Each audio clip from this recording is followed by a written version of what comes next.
obviously a big weekend in Aggieland. A lot of shout outs for what happened this weekend. Great weekend for Coach Early.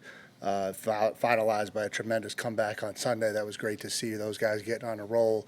Obviously, Trish Ford and what the softball team did this weekend. Congratulations on them being #1 in the country now. And then Coach Weaver's girls winning their 4th straight SEC title in the tennis program. And so still ask why you guys are here during spring talking to me and not talking to some of the more successful programs. But, we're obviously 2 scrimmages in now, kind of into the final part of spring ball, going into the spring game Saturday, which will be a great day and a great environment. Hopefully we've got some great weather. And we have not released the teams yet, is that right? Not yet. We should get those out to you guys a little bit later today. We drafted teams last night, which apparently Tori commented on already.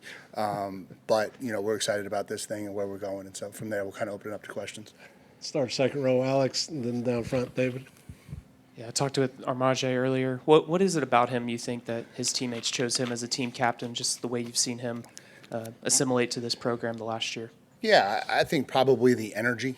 I think you saw a lot of that in some of the videos that got out last year, but I think he's an energetic leader. I think he's an emotional guy from a positive standpoint. I think he brings a lot of great energy to workouts, to practice, to games.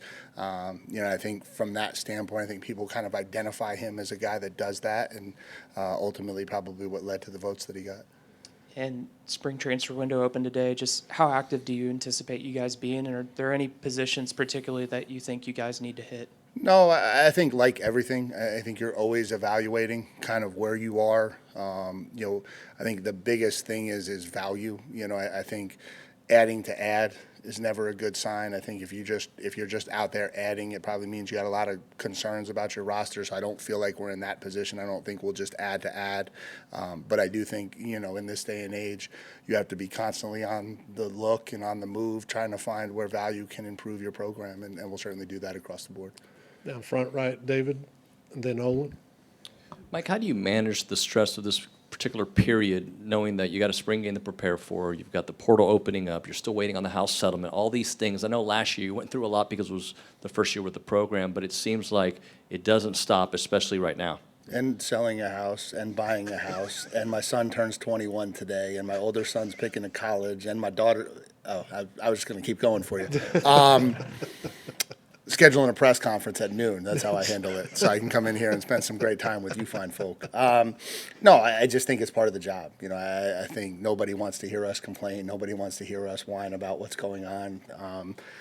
We get paid a lot of money to manage this stuff, and that's what we're here for. And so it's just kind of the necessary evils of college football, the way it currently exists and the way the structure is. I don't necessarily agree with it. I don't think it makes a ton of sense to have these windows and portals now. I think, I think it's probably pulling back on the quality of the game across the board, but, it is what it is, and so you just got to manage it and deal with it to the best of your ability.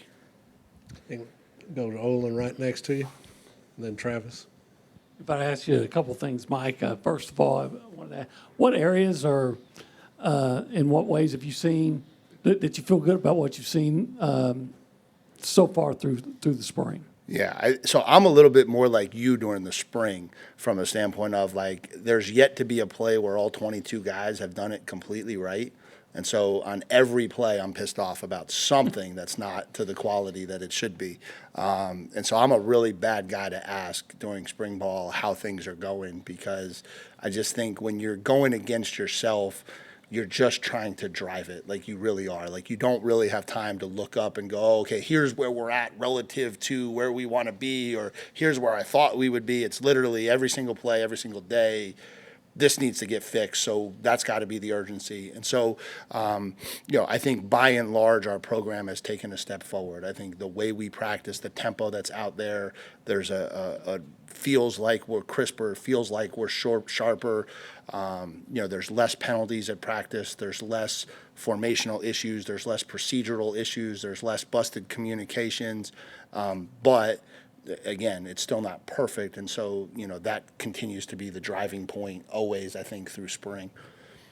How much, if you can speak for college football coaches in general, how much of a concern is it that you could get into a situation like they've had up at Tennessee with Nico? And hypothetically, if you're ever in that situation, how might you handle it? I'm I'm gonna keep my. You should ask Marcel if I had any words on how I might handle a similar situation in recent times with him, because I'll probably just keep that between him and I. No, listen, we're all on the same page, I think, across the board, right? Everybody agrees that the players deserve something. Everybody agrees that this system has caused this to become what it's become. Everyone believes that the system currently is not working. And it's not good for anybody. I think I heard somebody, I think maybe it was Kirby, say that like the long-term ramifications of this, when we look back at this period of what the development of young people looks like 10 years from now, I think we're going to be really embarrassed with what that actually looks like. But again, it is what it is, and so nobody really cares what we think. Second row on the left, Travis, and then Carter. Yeah, with the house settlement getting pushed back a little bit or getting delayed with the approval, did that change how this whole portal window kind of looked and operated and how y'all had to approach it? No, I think there's so many different. I'm just trying to figure out how to not get myself in trouble here. I think there's so many different ways that this thing can be interpreted and viewed and looked at. That honesty probably isn't at a premium right now, and so I think that you're just dealing with that. Like you're dealing with a world where nobody really knows the rules.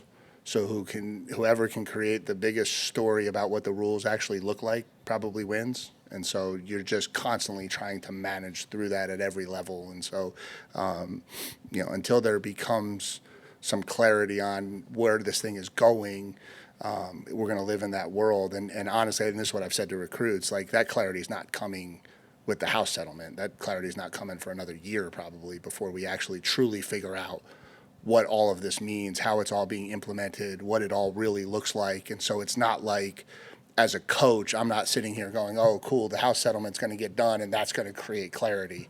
It's the house settlement's going to start the process of creating clarity, and that's still probably months and months away from actually becoming a reality.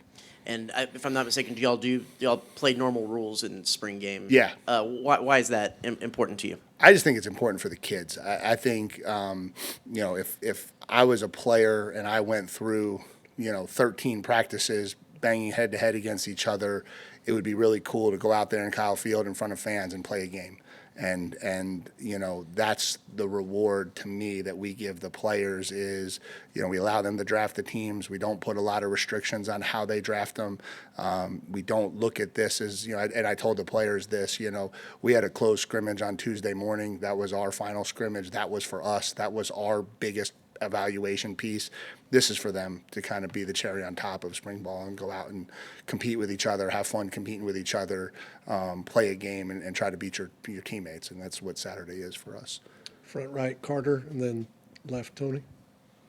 Mike, when you're a quarterback and you can't get hit in a spring game and you're a guy who can run like Marcel and you probably can't simulate running, just what out of him would you like to see maybe as a passer, and what has he shown you as far as the steps he's made this spring? Yeah, I think, the challenge for Marcel is he wants to take the next step as a passer, and we want him to take that next step because I think that's what we need to do offensively to get ultimately where we want to go and what we want to be. But you're not doing that at the expense of his ability to make plays and create. And, when he's not live, you're just taking away his ability to create. And so it's just finding that balance for him of still playing the game the way he ultimately can be his most successful version of him. And so I think we're seeing that. I think he's getting more and more comfortable throwing the ball. I thought he had his best scrimmage the other day throwing it. And he's getting more comfortable with the reads and the progressions. He hasn't lost, the right time to pull it down and go, because there is still, for every quarterback, the right time to pull it down and go, and just continuing to develop that process for him, I think is his challenge. And defensively, how do you balance sort of not showing all the changes you guys made on national television, but also wanting them to work on some of those things? And just how visible do you think that'll be to the typical fan of just like, wow, this looks a lot different? No, I'd imagine nobody will notice it looking any different. I think if there's anything that's different, that'll probably stay in the office. I think what'll happen Saturday will be very similar to anything that anybody saw last year. Front left, Tony, and then Cease. Coach, you obviously talk about not overreacting to spring and seeing what you see and kind of just taking it with a grain of I salt. do emphasize that a lot, and then you always ask me a question about it. So with that being said, how do you come out of the spring game feeling satisfied with what you saw, knowing it's not a final test but more of a culmination of work over the spring? I guarantee you I'll come out of the spring game unsatisfied. That's probably now 18 years running that I've been unhappy coming out of spring ball. No, I just think as the head coach, you want it to look clean. I think that's the biggest thing. We talk about the concept of like good football. And so like what is good football? Good football is the offense runs a play well, the defense runs a play well, and then somebody makes a play, right? Whether that's the wideout making a catch, the running back making a run, the DB making a play, whatever the case may be. What you don't want to go out there and see is, a lot of big plays because of busted coverages, a lot of interceptions because the quarterback's making the wrong read or the wideout ran the wrong route or, and I think that's where we have shown tremendous improvement. I think we've taken really big steps in playing clean football on both sides of the ball. And so that's what you hope to see on Saturday. That's what you'll take away from it. Front left, Cease. So since the transfer portal has become so important, and you mentioned maybe the spring would not be an ideal date, when would be maybe a good window to have the portal? Yeah, I mean, it certainly seems like the free agency model that the professional organizations use seems to work really well for them, right? You play a season, the season ends, you have a window, you put together a roster, and then you start the next season. We seem to be the only group that doesn't work like that, right? We start the free agency in the middle of the season. We then put the roster together. We then have another opportunity to have free agency just because, and then we try to see where that takes us, right? And so it just doesn't seem like it aligns with anyone else and anywhere. Anything else? All right, Coach. Thanks for your time. Yep. Thank you, guys.